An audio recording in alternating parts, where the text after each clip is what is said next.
Okay, good afternoon. I'm Julie Moss. I'm the librarian at Park Synagogue, and I'm glad that you're joining us today for the Robert Leitson Memorial Fund Program, which we call the Leitson Lecture.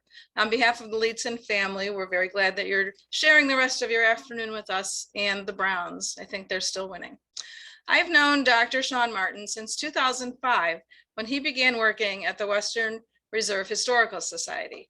At that time, we were both actively involved in the Cleveland chapter of the Association of Jewish Libraries. I began my career in 1991 as the librarian at Fairmount Temple, where I served for 29 years. I've since rounded the corner past 30 years and have been a librarian for you at Park Synagogue since 2017. Sean has remained at the Western Reserve Historical Society for all those years, and now he is their associate curator for Jewish history. He told me this is the only job he's ever had in libraries and archives, and we in Cleveland are very lucky to have him. I was wondering what got Sean interested in the history of the Jewish people. So I asked him, and he said very simply, when he was an undergrad at Columbia in the 80s, the late 80s, he took some classes in Eastern European and Jewish history, and he was hooked. So his major became regional studies, East Central Europe, and the rest is history. The book Sean is sharing with us today, Cleveland Jews and the Making of a Midwestern Community, is co-edited by John Grabowski. It's not Sean's first book. He's written several books on European history and another book on local Cleveland history called A Stitch in Time, which is about the Cleveland garment industry. Just a couple of housekeeping notes. Everyone will remain muted. So if you have questions, please type them into the chat. After Sean's talk, he and I will select some of the questions that he will be able to answer in the next half hour. And like I said, we won't be able to interact with each other, but keep waving. Our program will be recorded so that it can be shared in the future. Please join me in welcoming Dr. Sean Martin to our virtual stage.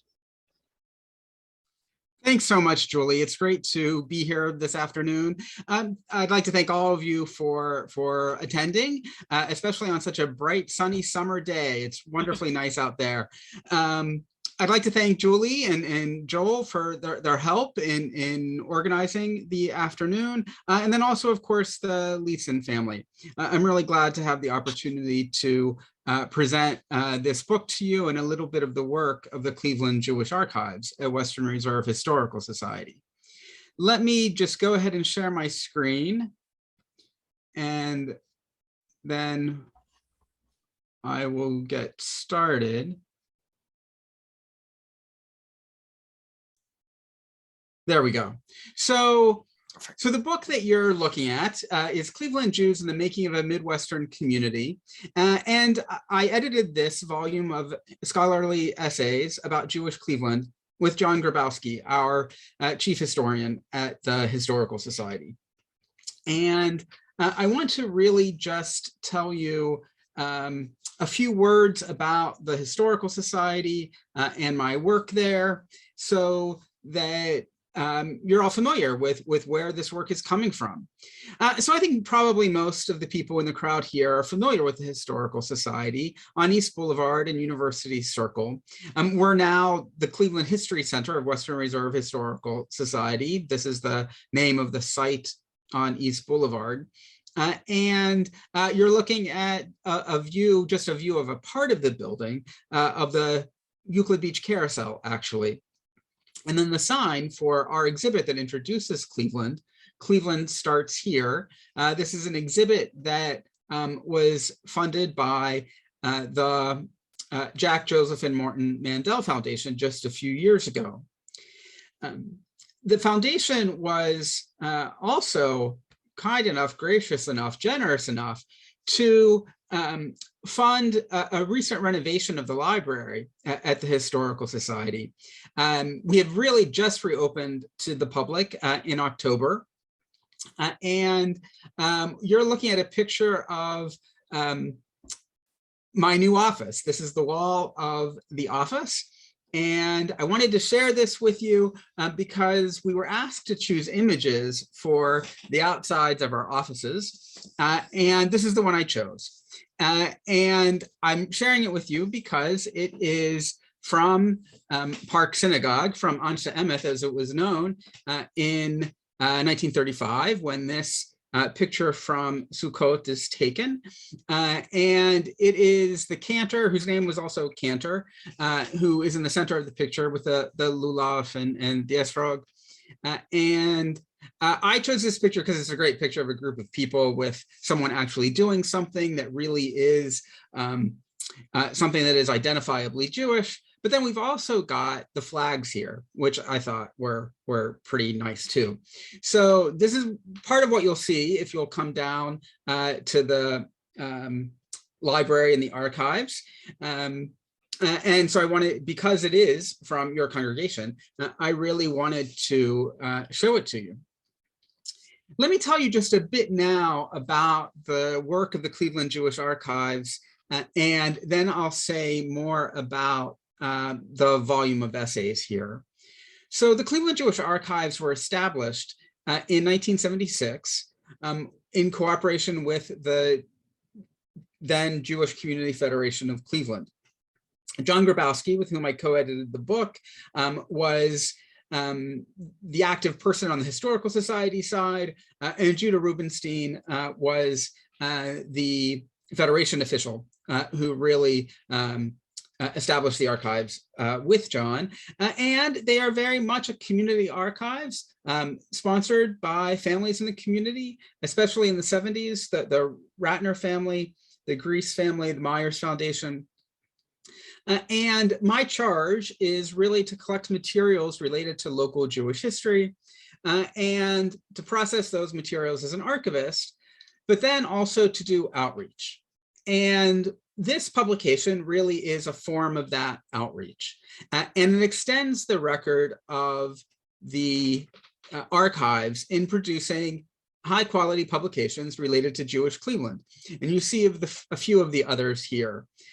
History of the Jews of Cleveland was the first book, published by Lloyd Gartner in 1976 or 1978. It is a one-volume history of Jewish Cleveland to the 1950s, basically. Then we have Merging Traditions, Jewish Life in Cleveland, which is a photographic essay, primary sources from the archives, published by Judah Rubenstein and Sidney Vincent in the 70s and republished in 2004 with the cooperation of my predecessor, Jane Abner. Remembering Cleveland's Jewish Voices, which was edited by Sally Wertheim and the Alan Bennett of blessed memory. Another collection of primary sources from the archives. My book on the garment industry, and now Cleveland Jews and the Making of a Midwestern Community. So just a few words about the origin of the book. There was a real need to update this history of the Jews of Cleveland written by Lloyd Gartner. It was a book that was written in the 50s and it was published in the 70s. And it's a terrific book. It's still very much a solid history, but it ends the history of Cleveland in the 1950s. And so we really kind of felt like we needed to do something to update this. And it was really the suggestion of Alan Gross at the Federation, who came to us at the Historical Society and said, we'd like to do this. We think we need this to be done. Can you help us to figure that out? So the result of that work with Alan, also with the cooperation and advice and guidance of Sally Wertheim, is this volume, Cleveland Jews and the Making of a Midwestern Community, that came out actually in February 2020, just before the pandemic. So it's nice to have another opportunity to talk about these things. Published by Rutgers University Press. And so the idea was actually that we had a one-volume essay on Jewish Cleveland. We had a book of photographs of Jewish Cleveland. We had a book of primary sources, Remembering Cleveland's Jewish Voices, excerpts from archival sources. But we didn't have a book that highlighted scholars' takes on Jewish Cleveland. And so what we did was to put together a series of 10 essays reaching out to scholars in the community, which means really the international community, scholars from Canada, Cleveland, elsewhere in the United States, and also Israel, to to see what they would be interested in working on and to see what they might be able to contribute. They contributed 10 essays with an introduction by the historian Eli Letterhandler from Hebrew University of Jerusalem, providing an introduction, placing these essays in context, and then a series of essays really focusing on topics from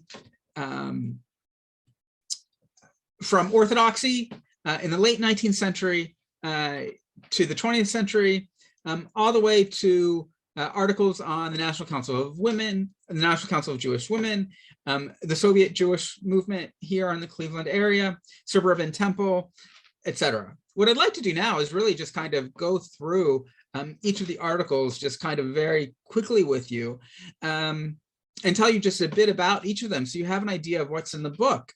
The book itself is now available in local libraries. It's available, of course, through online booksellers, at the Historical Society and at the Maltz Museum, so it shouldn't be too hard to find. But I wanted to be sure that I mentioned kind of each article, so you would have a sense of what's in there and maybe kind of pick up on something. The book is pretty well illustrated, so each article has 2 illustrations. I've just chosen 1 illustration from each article for you. And I'll go ahead, I'm taking them through in order. And I'll speak really just briefly about each of them. So we should have plenty of time for questions and discussion. So our first article is by Ira Robinson, a scholar at Concordia University, focusing on Canadian and American Jewish history. And he wrote A Link in the Great American Chain, The Evolution of Jewish Orthodoxy in Cleveland in 1940. And this really is a topic that is too often neglected. Cleveland's Jewish community is one that has its roots in a German Jewish reform environment, but then was, of course, transformed by the immigration of the East European Jews, who brought with them really different religious traditions. And Ira Robinson writes about them very well in this essay, very comprehensively.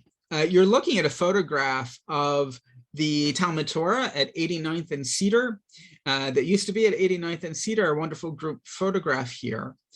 And he focuses on not just Jewish education, but also, of course, the growth of the many synagogues, the many smaller shuls that were established throughout Glenville and the Mount Pleasant area in the early 20th century, and also on disputes within the community, for example, over kashrut and scandals over kashrut that flared up from time to time. He has written this article. He has since written other articles on Jewish Orthodoxy in Cleveland, one that takes it through to the present day. So there's a lot to read from Ira Robinson. The next article is by a retired professor from Case Western Reserve University, David Hammack. David Hammack focused in his career on philanthropy and nonprofits. And he wrote an article for us on Jewish philanthropy in Cleveland to 1990. It's an article that focuses squarely on the significant contributions that the Jewish community made to the larger Jewish community throughout the country and throughout the world, but also the contributions of Jewish philanthropists to non-Jewish causes. What he really does is discuss how Jewish community leaders developed a non-sectarian approach to philanthropy that was quite successful. You can see some of that approach in this image here of, this is at East 9th Street. This is at the bank at the East 9th Street location, the building that I'm sure you know very well. This was a campaign for Mount Sinai Hospital. And it says to serve you and you and you for Mount Sinai Hospital. And at the bottom, it says for every creed and class. So really from the beginning, this photograph is from the early 1920s, there was this focus on serving both the Jewish community and the larger general community.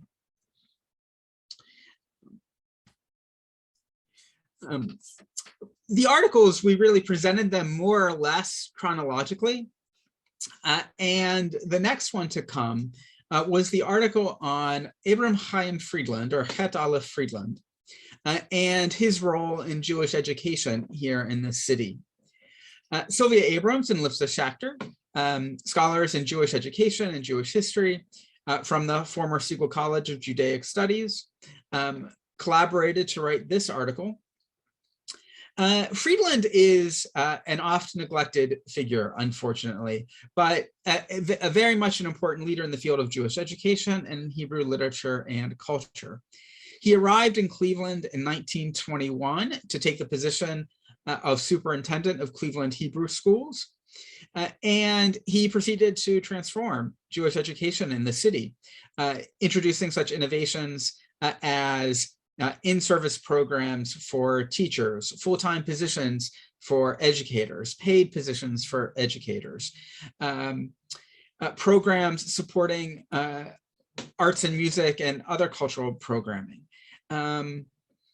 He was also a Hebrew writer. He wrote stories for children, Sipur Yeladim, short, small booklets introducing Hebrew stories to young readers. He's an important figure in our community. The Jewish Education Center building, the former Bureau of Jewish Education building on Taylor Road, next time you go past it, take a look and you'll see that it is named Beit Friedland. The letters are still on the building, and this is him. So if you want to learn more, you can come and check out the essay.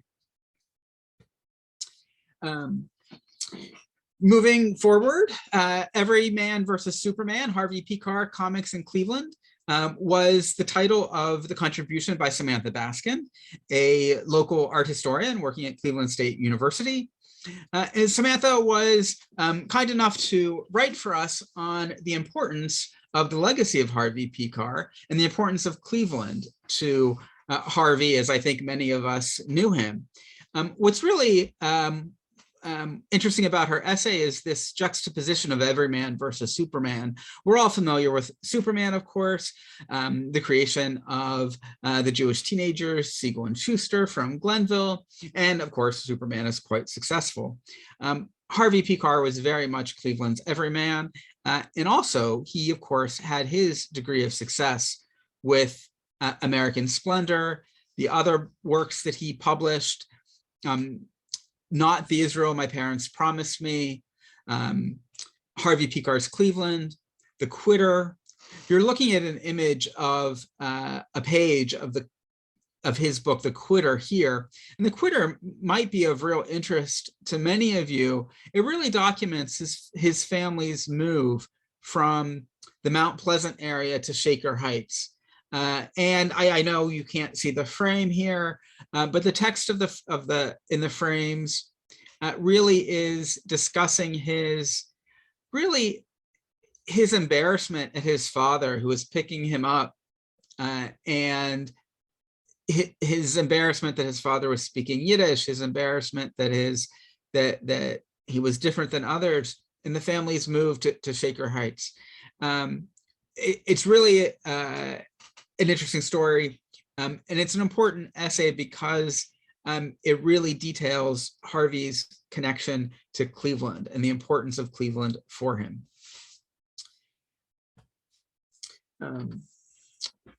I don't think any book on Jewish Cleveland would be complete without an article that focused in some way on Abba Hillel Silver. Rabbi Abba Hillel Silver from the Temple Tifereth Israel, where he served as rabbi from the time he came to Cleveland in 1917 to his death in 1963. It is certainly Cleveland's most important Jewish figure in terms of a national, international reputation.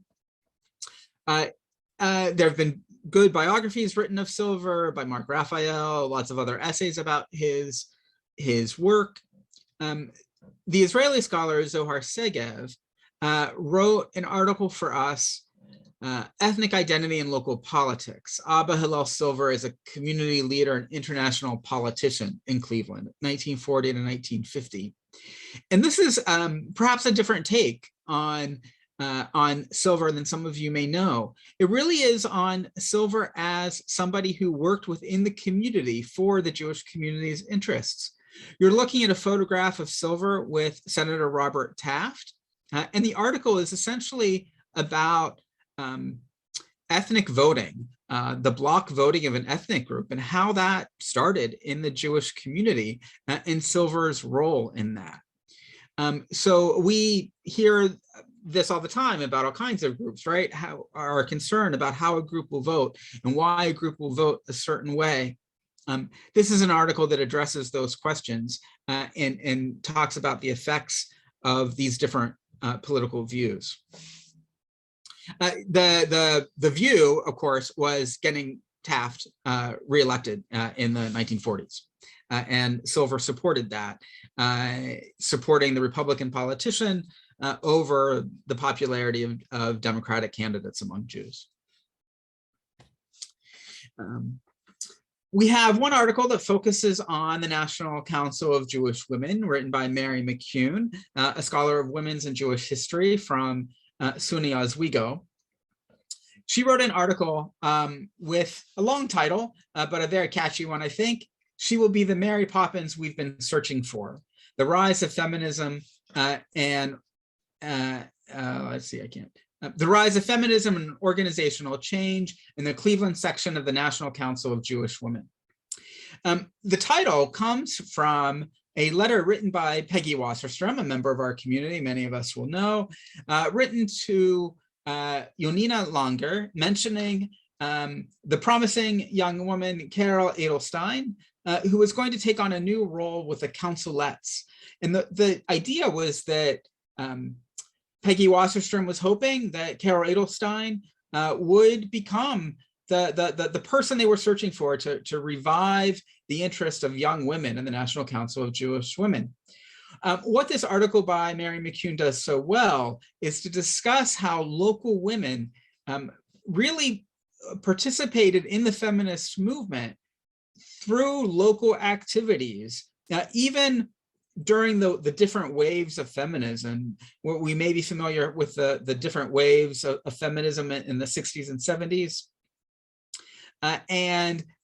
Mary is arguing that in between these periods, it was local organizations like the National Council of Jewish Women that kept women engaged and active, trained young women in leadership positions, and really promoted goals that were important to women. Just one word about the image that you're looking at. This is of 3 volunteers with the National Council of Jewish Women working for the Mount Pleasant Daycare Center. We only have one of them identified. The taller woman behind the sign is Sue Garson or Mrs. Thomas Crystal. On to a couple of essays about where Jews lived, how they lived among their neighbors. The first of these is an article on Jewish-Black relations in Cleveland neighborhoods by Todd Mitchney, a scholar now at Georgia Tech. He titles his article Trepidation, Tolerance, and Turnover, and really discusses how Jews lived together in neighborhoods such as Glenville and the Mount Pleasant Kinsman neighborhood. It's a fascinating article because among the different topics he's addressing are the issue of Jews moving out of these neighborhoods, selling their properties to Black families, angering their white neighbors because of that. Also, the role of organizations like the Council Education Alliance, the programs that they sponsored in these neighborhoods in Glenville and Mount Pleasant Kinsman, how these neighborhoods changed as non-Jews, as Blacks participated in these programs as well, just as these community organizations were deciding to make a move further east, along with the Jewish community. He concludes, not surprisingly, that relations are difficult, but also good in some ways. And of course, he discusses the role of Jewish leaders in the civil rights movement here. You're looking at an image of the Woodland Hills pool. And one of the issues that he discusses, another issue that he discusses, is this question of segregation at local swimming pools. And so certainly an article worth checking out. Mark Souther, a historian of Cleveland and of modern American history at Cleveland State, wrote for us on Jewish suburbanization and Jewish presence in the city without Jews. This phrase, city without Jews, in the title, comes from the Jewish community professional Sidney Vincent, who described Cleveland correctly as a city without Jews in 1960, really writing that then in 1960, there were basically very few Jewish residents within the city of Cleveland. What we see in the late 20th century, really kind of the central fact of local Jewish history in the 20th century, is the suburbanization of the population. You're looking at a map from the Federation of the Jewish Suburban Community in Cleveland at 57. 80% of the Jewish population is in the circle on the left in the Heights. Of course, today, I think we would simply move this circle to the right. And of course, we know that the suburbanization of the community has continued further. What Mark Souther does in the essay is really to discuss how the suburban Jewish community has maintained its ties to the city of Cleveland through all kinds of ways, through the location of the Federation downtown until 2011, through philanthropy and simply an allegiance to really the urban history of Cleveland. Suburbanization really is quite the theme for 20th century Cleveland Jewish history. And so I was very pleased that the scholar of religious studies, Rachel Gordon, now at the University of Florida, agreed to write for us an article on Suburban Temple. Suburban Temple was a new Reform temple that was founded in 1948. Along the same time that Temple Emmanuel was formed, joining Cleveland's other Reform congregations, the temple, of course, and Anshe Chesed or Fairmount Temple. Suburban Temple really arose from a concern among some in the community, some members of the temple and of Anshe Chesed, that religious education should be treated a little bit differently. They wanted to focus on religious education that emphasized the tie to America, that emphasized a different sort of Jewish identity that was less religious and more non-sectarian. And so what Rachel Gordon does here is just talk about an American Judaism that is developing in the 50s and 60s that is a little different than what we had seen before, that is affected by the prosperity of the 1950s, that is affected by life in the suburbs that is quite different than life in the congested inner city. You're looking at a photograph from 1982 with Rabbi Oppenheimer in the center. It has to be black and white in the book, but here you get to see it nice in color.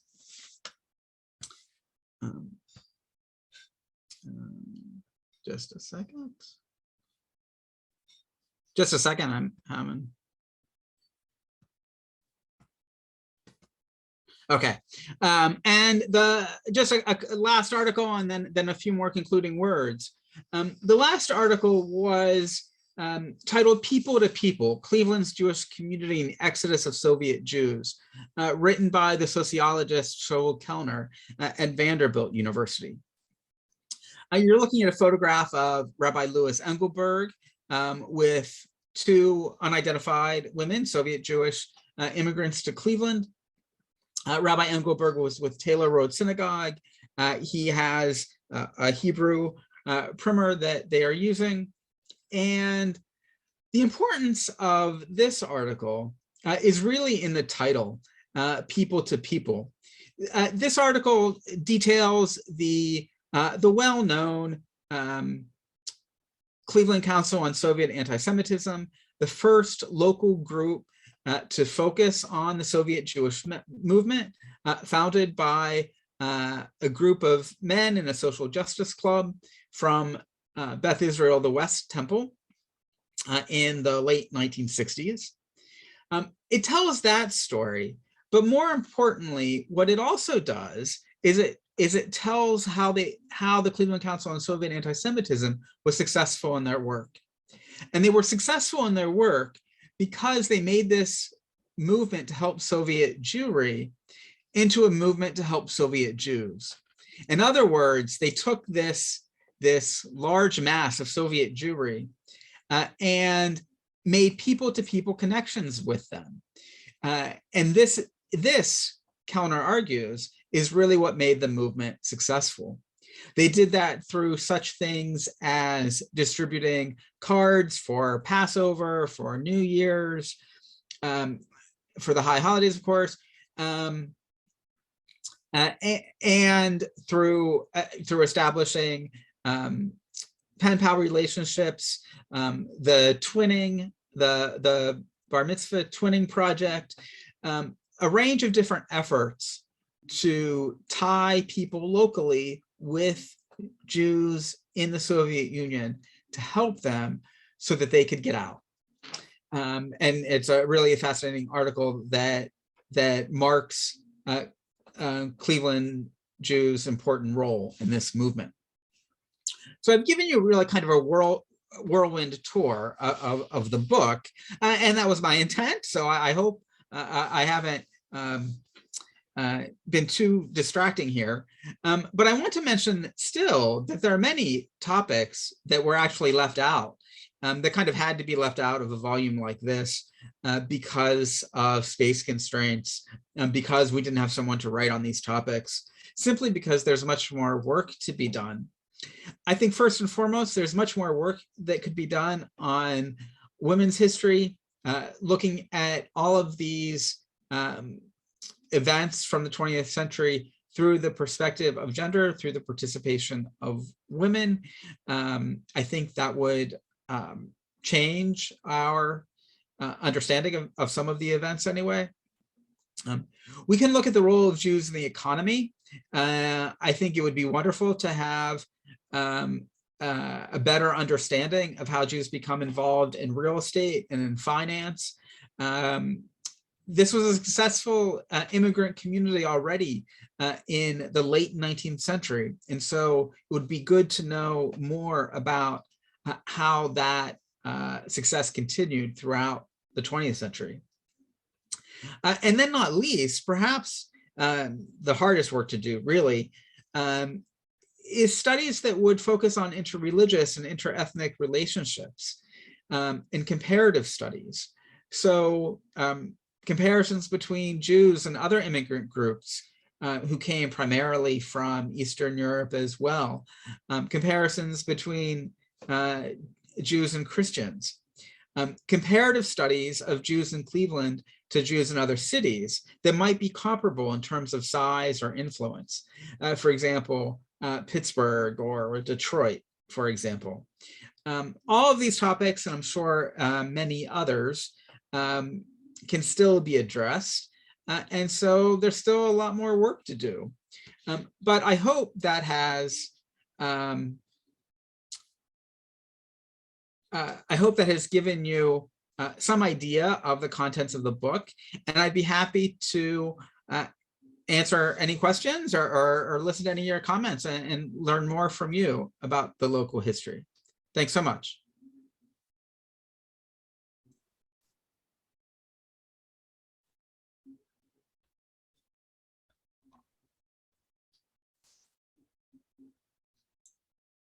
Great. Julie, take it from here. Okay, thank you, Sean. That was, I was paging along as you were talking about the essays, and I just wanted to share a picture, tell you about a picture. On page 177, it looks like a postcard called Parks Future and Yours, fundraising brochure for Park Synagogue, late 1960s. The $1 million fundraising campaign was to construct Kangasser Hall and a new school.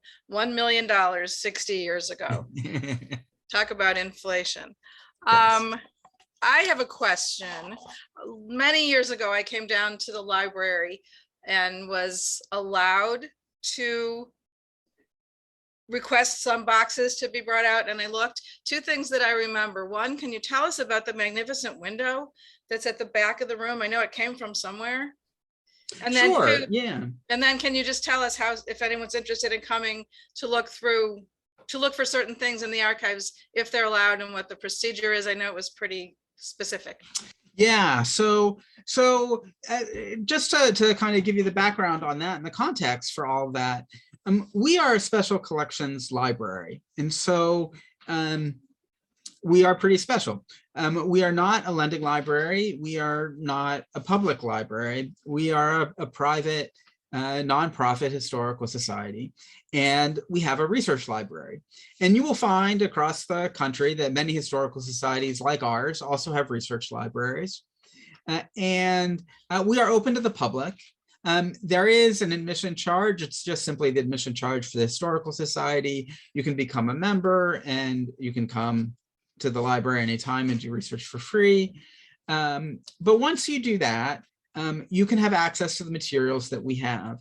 All of our materials that are available to the public are in our online catalog from our website, wrhs.org. You can take a look at that at home and see what we have there. And you can also take a look at our digital repository. We have thousands of images digitized. You can do that work online to find records that you are interested in, and then you can come to the Historical Society and you can use the records in the library.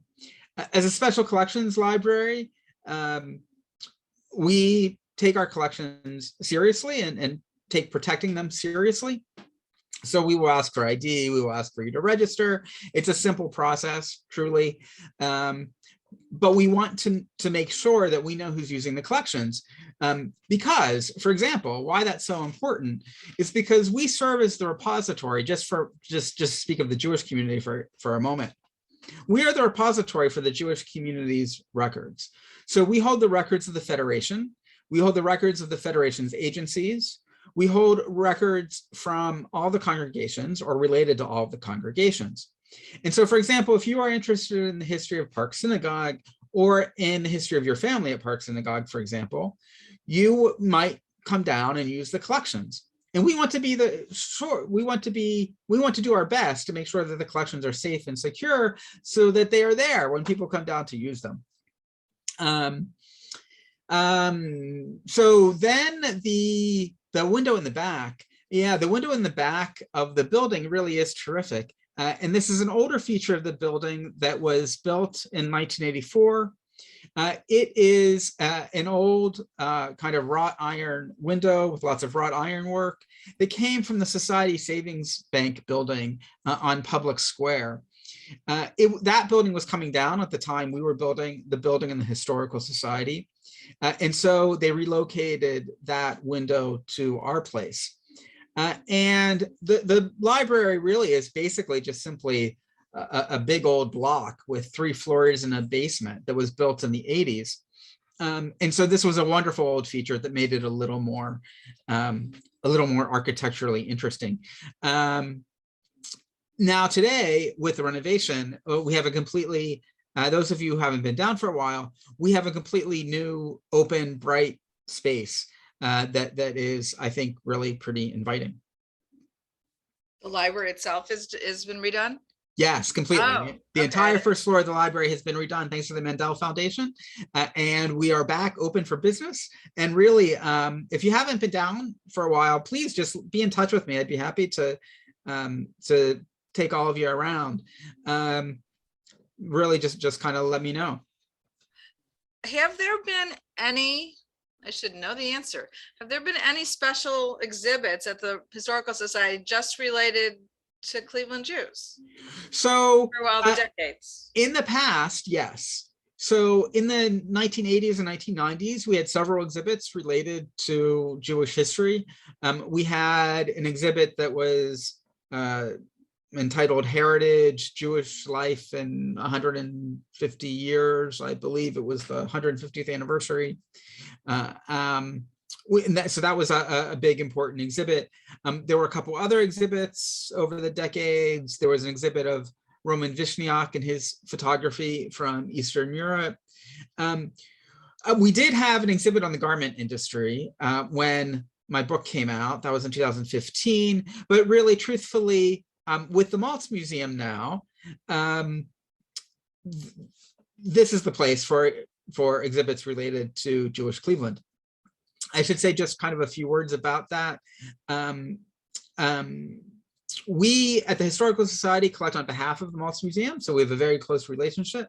I am not a staff member of the Maltz Museum, but I attend their staff meetings. I work closely with their staff on the exhibit, and so we have very close ties to them. Okay, there is a question which I also had jotted down, just about the logistics of putting this book together. How did you first pick the topics and then ask scholars, or did you ask scholars, would you like to contribute? What would you like to write about? Was it a hybrid? It was kind of a hybrid of that, yeah. I mean, basically what John and I did was to reach out to people we knew who were working on either specifically Jewish Cleveland topics or topics that were related enough that we felt we could really ask them to take this project on. So for example, Mary McCune had written a book about Jewish women and international relief in the 20s and 30s, and she'd already used our collections in the National Council of Jewish Women. Shaul Kellner already had a project on Soviet Jewish history, and so he welcomed the opportunity to come and use our collections more carefully. Todd Mitchney was nearing the completion of his book on African-American middle class migration to the suburbs, and he had used all of these sources. Mark Souther has written a great deal on Cleveland history. We saw him nearly every day in the archives, and so we thought we could ask him. So you know, and this is what we came up with. The footnotes to each essay are very interesting. I think if everybody took a look, they'd see names of people they knew or know. The footnotes are exhaustive. This is an audience that will recognize names in the book. There's no doubt about that. Definitely. If people, this might be more of a Maltz Museum question, but if people, as they're aging or their parents have passed away, if they have interesting objects that are specific to Cleveland Jewry, like, you know, my old menorah from my temple where I was consecrated, those things, are those things that the Maltz Museum is still interested in possibly collecting? Do you know? Yes, possibly. You can certainly contact the Maltz Museum about those questions. They will direct you to me, though. So yeah, because I handle those sorts of questions for them. And I mean, I'm at the Historical Society. My email, I can put it in the chat, I guess, is just smartin@wrhs.org. And I'd be happy to you know, talk to you about all those questions. I mean, they contact the temples and the libraries with their parents' old books, but there's a lot of stuff too that people have that they don't want to throw away, but they don't want to keep either. Yes, no, that's, I mean, I get lots of questions like that all the time. I did see a couple questions in the chat. One of the questions was about the current population. I think the standard answer for that The current Jewish population of the area is about 80,000. That was kind of the result of, I think it's still the latest study from 2011, a Federation study. Really, the take home of that question is that the community is really very stable. I know that anecdotally, people, when I tell them that, they never believe me because they see people moving out all the time, right? But the population studies over the years really just kind of bear out that number of about 80,000. So it's a pretty, it's a pretty stable community based in the eastern suburbs of Cleveland. I saw a question too about, there was a question about the photo of the book. I believe the date of that photograph is from the 1970s. So it would be from the late 70s. I was very pleased to find that photograph because it just seemed just a nice visualization of the transmission of Jewish knowledge, really, from the rabbi to these immigrants. It is true that it's probably clearly a posed picture, but it was a good one. Let's see. Here's another question. You mentioned like Pittsburgh and Detroit, the two biggest comparable, the two most comparable close cities. Do you know if they have so much documented history of their local Jewish communities in those cities? Do they have Jewish museums? So Pittsburgh does have a very comparable setup as to what we have here in Cleveland. They have the Rao Jewish Archives at the Heinz History Center. And so there's someone there, Eric Lidgy, who is essentially my counterpart there. Eric has done wonderful work, especially in the past few years, archiving basically the reaction and the response to the Tree of Life shooting. So Pittsburgh has done really pretty well. There is a Jewish Archives in Detroit that I don't know too much about. There are lots of local studies. I think Cleveland has done really a pretty good job. And I'm proud of what we've done, and I think the Federation and the Historical Society can kind of be proud of this record of publishing since the 70s. Just kind of just something that's interesting to me. So I like to, at least metaphorically, always have one foot in Poland because of my own previous research interests. And I was asked to write something on the historiography of Jews in Krakow recently, and I did that. And it just kind of, it got me thinking about these two communities that I know as I do. And, it really is fascinating. When we look at a history, when we look at a city the size of Krakow and its Jewish population, really even at its highest, Krakow only had about 60,000 Jews. It didn't really even come close in terms of population to a city like Cleveland. But of course, many, many people like to write about Jewish Krakow because of a centuries-long history, an especially important early modern period in which Jewish leaders from Krakow really are quite important, and then also, of course, the Holocaust history. And so it's just interesting to think about what it is makes a community important, influential, interesting, right? Those are just fascinating questions to me. I saw a question in the chat about other books on Jewish Cleveland that might be in preparation now. There's nothing that I know of, really. I have a couple articles that I've been working on. I have an article on the Hebrew Cultural Garden that I think should be out early next year. I'm also working on an article on the Yiddish Welt, Cleveland's Yiddish newspaper, and Samuel Rocker, the editor and publisher of that newspaper.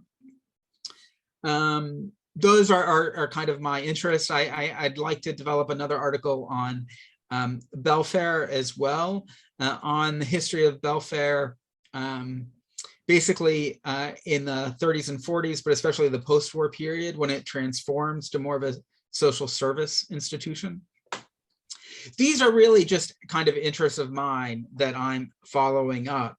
If you ask me what should be done, that's kind of a different question, and I would go to I think questions of women's involvement in the Jewish community that hasn't been recognized. For example, Mount Sinai, the Jewish Community Center, comes from the Council Educational Alliance, comes from the National Council of Jewish Women. These are, the kind of the largest community institutions that we know, and everyone recognizes them, but we don't recognize them as the contributions of Jewish women to the community.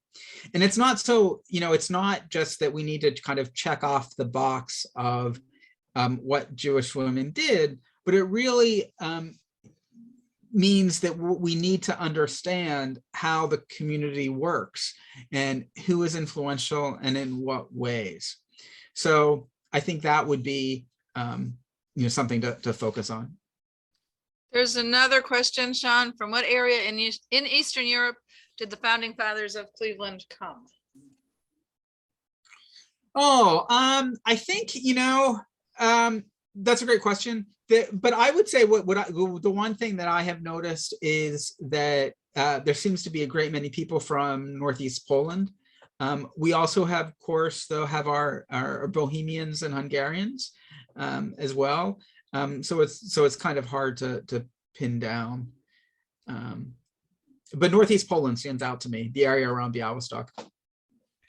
Something else about books that could be needed in the future, something for children about the history of the city that they're born in, and maybe won't leave, maybe will stay and raise their own families. And I don't think there's been anything written for young readers about being Jewish and what, the incredibly rich history that they don't know about.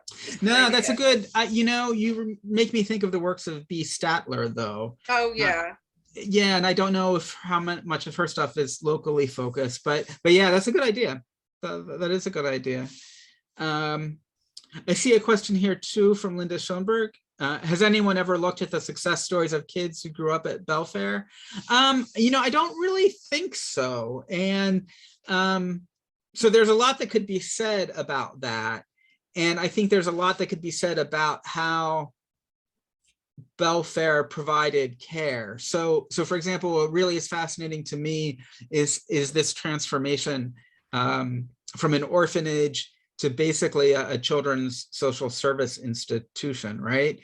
And but children are still placed in Belfair in the 40s and 50s, living in cottages in foster care. And many of them are successful. There are many stories there that could be told. I think why I'm also fascinated in this story too is that it's not just a story about childcare, but it's a story about our general attitudes toward family, toward women, toward raising children. All those I just think are fascinating questions.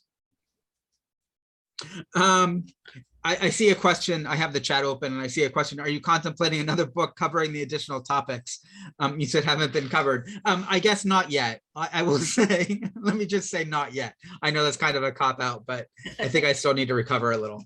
How long was this book in the making? So this book, really probably about 7 years.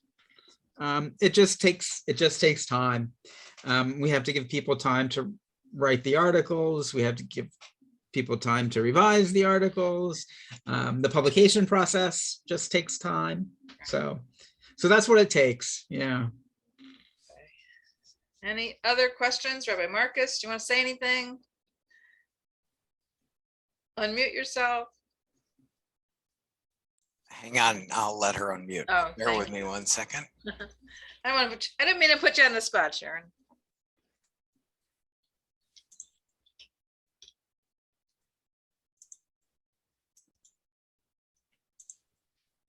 Thanks. I couldn't unmute. So I was looking at the pictures. First of all, I have a friend who's a rabbi whose husband's grandfather was Aleph Chet Friedlanders. They always ask me about him.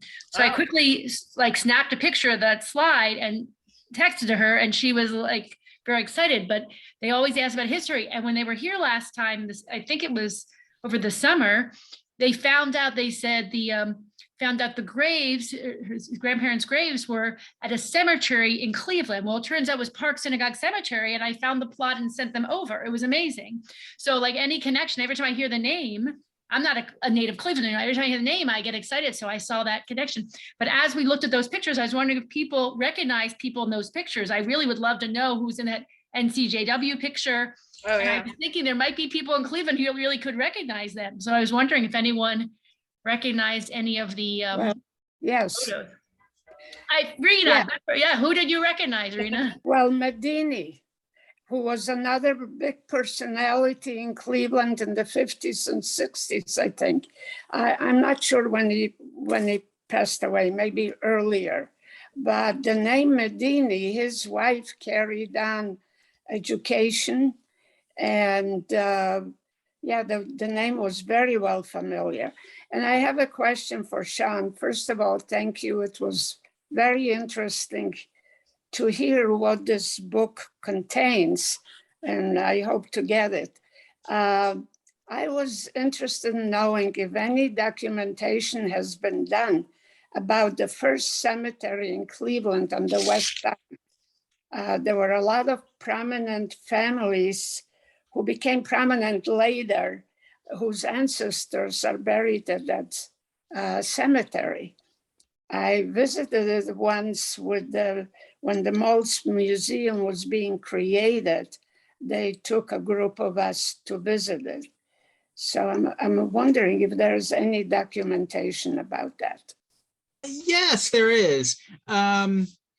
So really, I would refer you actually to the website clevelandjewishhistory.net.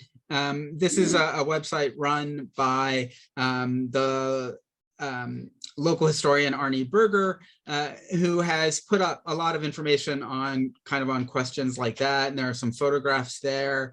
I think Cleveland also really is quite fortunate to have now Jeff Morris at Mayfield Cemetery. Jeff has really done his own work on local Jewish history, Haymarket to the Heights, which is also online. That's specifically about the moves of congregations and less, of course, about cemeteries. But he's working at the cemetery now and is really the one who can address questions like who was buried where and who was transferred to Mayfield Cemetery when that happened. So yeah, there is some documentation on that, definitely. Julie, I see someone has a hand raised, and I have a couple other questions too in the chat. Well, Joel, can you let this person speak? Yeah, you can go ahead Smile. and unmute. You can go ahead and unmute yourself and feel free to ask a question. Oh, it's Mark Elliott. Am I the one? I just want to follow up on what Rena said. That picture really meant something to me, of that graduation class. Every one of those people in that picture were my teachers. Mar Medini, Mar Lamden, Mar Kogan. I knew them all. So it really struck home. And Sean knows that I gave him these Sipurim Ktanim little stories that Chetala Friedland wrote. That I had, and so now they're in the archives, and they were really very charming. Oh, I'm so thrilled that you see people in that photograph. Really, it's a photograph that's pretty well identified, and it's great that people are recognizing people there. I saw a couple other. I want to be cognizant of time, but I saw a couple other questions. Someone asked about how I got interested in Jewish history. Really, it was through taking classes. At Columbia, I had a class on East European Jewish history, and I remember really when I was reading Ahad Aham, the cultural Zionist, and there were questions about about Jewish identity as a nation, as a religion. And I just really kind of thought these are questions that you can think about forever. And so I just kind of kept going. A couple other specific questions. Someone asked about Workman's Circle and the role of Workman's Circle in the community. Certainly, it's an important story. And we hold records from Workman's Circle, including from the Karl Marx branch of Workman's Circle in the 1930s, which is just fascinating. I should also say that Mitchell Rose has digitized many really, a few thousand images from Workman's Circle that are available online. There was a Cleveland Jewish News article about that several months ago, a year ago. And so there's a lot more that could be said about Workman's Circle and in general Yiddish culture here in Cleveland, which is an unrelated topic, which is part of why I want to get into de-Yiddish develop more. And then someone also asked about the reference books of Judah Rubenstein. Certainly, I use those all the time.